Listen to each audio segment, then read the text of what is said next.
اعوذ باللہ من الشیطان الرجیم بسم اللہ الرحمن الرحیم۔ السلام علیکم ورحمۃ اللہ وبرکاتہ۔ اہل جہنم کی چیخ اور پکار کی وجہ اور اہل جہنم کی حسرت کہ اے کاش میری پیاری بہنوں اور بھائیوں۔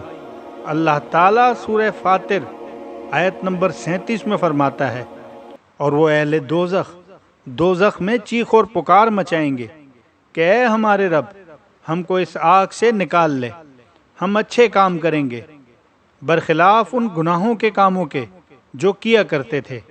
اللہ تعالیٰ کہے گا، کیا ہم نے تم کو اتنی عمر نہ دی تھی؟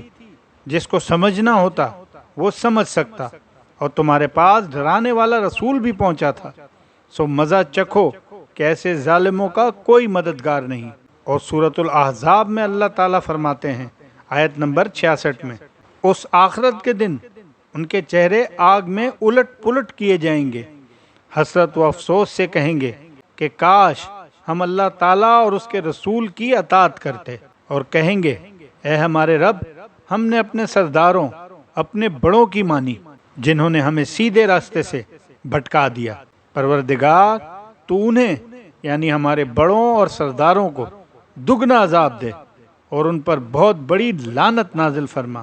میری بہنوں اور بھائیوں، دوزخ ایک مکان ہے کہ اس اللہ قہار و جبار کے جلال و قہر کا مظہر ہے۔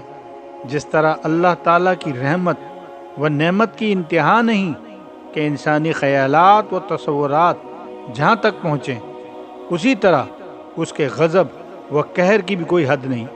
قرآن مجید و احادیث میں جو اس کی سختیاں مذکور ہیں، ان میں سے میں کچھ بیان کرتا ہوں کہ جہنم میں کیا حالات ہوں گے کہ مسلمان دیکھیں اور اس سے پناہ مانگیں اور ان اعمال سے بچیں جن کی جزا صرف جہنم ہے۔ حدیث میں ہے کہ جو بندہ جہنم سے پناہ مانگتا ہے، جہنم کہتی ہے اے رب، یہ مجھ سے پناہ مانگتا ہے، تو اس کو پناہ دے۔ قرآن مجید میں بکثرت ارشاد ہوا ہے کہ جہنم سے بچو، دوزخ سے ڈرو۔ ہمارے پیارے نبی محمد صلی اللہ علیہ وسلم ہم کو سکھانے کے لیے بکثرت جہنم سے پناہ مانگتے تھے۔ میری بہنوں اور بھائیوں، آدمی اور پتھر اس جہنم کا ایندھن ہے۔ یہ جو دنیا کی آگ ہے، اس جہنم کی آگ کے 70 جزوں میں سے ایک جز ہے۔ جس کو سب سے کم درجے کا عذاب ہوگا، اسے آگ کی جوتیاں پہنا دی جائیں گی، جس سے اس کا دماغ ایسے کھولے گا جیسے تانبے کی پتیلی کھولتی ہے۔ وہ سمجھے گا کہ سب سے زیادہ عذاب اس پر ہو رہا ہے، حالانکہ اس پر سب سے ہلکا ہے۔ سب سے ہلکے درجے کا جس پر عذاب ہوگا، اس سے اللہ تعالیٰ پوچھے گا کہ اگر ساری زمین تیری ہو جائے تو کیا اس عذاب سے بچنے کے لیے تو سب فدیے میں دے دے گا؟ وہ عرض کرے گا ہاں۔ اللہ تعالیٰ فرمائے گا کہ جب تو پشت آدم میں تھا تو ہم نے اس سے بہت آسان چیز کا تجھے حکم دیا تھا کہ میرے ساتھ کفر نہ کرنا، مگر تو نہ مانا۔ بہنوں اور پیارے بھائیوں، جہنم کی آگ 1000 برس تک دھونکی گئی، یہاں تک کہ سرخ ہو گئی، پھر 1000 برس اور یہاں تک کہ سفید ہو گئی، پھر 1000 برس اور یہاں تک کہ وہ سیاہ ہو گئی۔ تو اب وہ نیری سیاہ ہے جس میں روشنی کا نام نہیں۔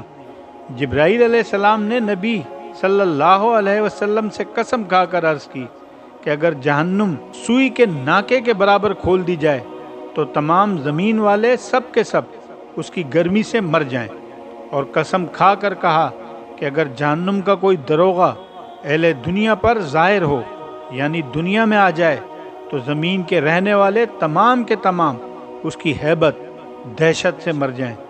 اور بقسم بیان کیا کہ اگر جہنمیوں کی زنجیر کی ایک کڑی دنیا کے پہاڑوں پر رکھ دی جائے تو وہ کانپنے لگیں اور انہیں قرار نہ ہو، یہاں تک کہ نیچے زمین تک دھس جائیں۔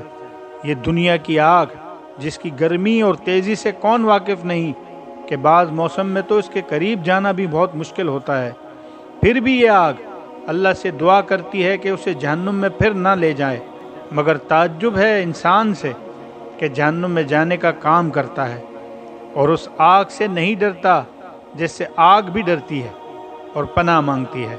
میری بہنوں اور بھائیوں، دوزخ کی گہرائی کو اللہ ہی جانے کہ کتنی گہری ہے، حدیث میں ہے کہ اگر پتھر کی چٹان جہنم کے کنارے سے اس میں پھینکی جائے تو 70 برس میں بھی اس کی تہہ تک نہ پہنچے گی، اور اگر انسان کے سر جتنا برابر سیسے کا گولا آسمان سے زمین کو پھینکا جائے تو رات آنے سے پہلے زمین تک پہنچ جائے گا۔ پھر اس جہنم میں مختلف طبقات اور وادیاں ہیں۔ بعض وادیاں ایسی ہیں کہ جہنم بھی ہر روز 70 مرتبہ یا زیادہ ان سے پناہ مانگتی ہے۔ یہ خود اس مکان کی حالت ہے۔ اگر اس میں اور کچھ عذاب نہ ہوتا تو یہی کیا کم تھا مگر نافرمانوں کی سرزنش کے لیے اور طرح طرح کے عذاب مہیا کیے۔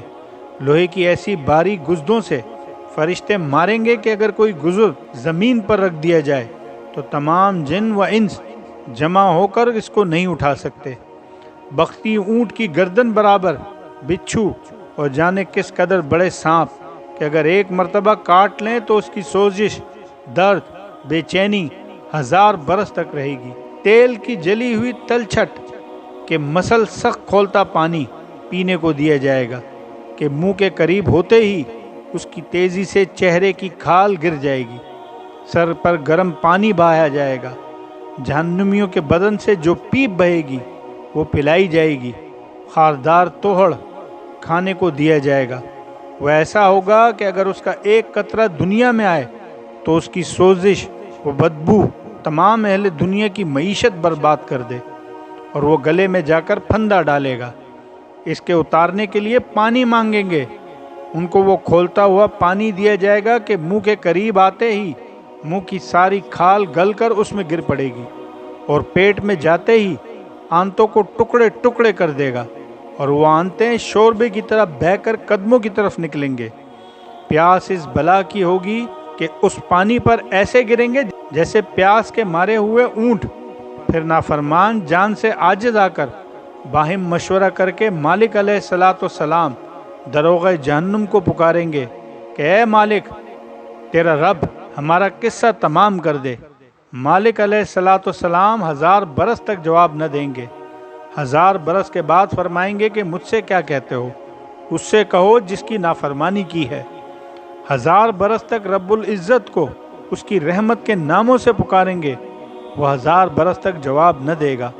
اس کے بعد اللہ فرمائے گا تو یہ فرمائے گا، دور ہو جاؤ، جہنم میں پڑے رہو، مجھ سے بات نہ کرو۔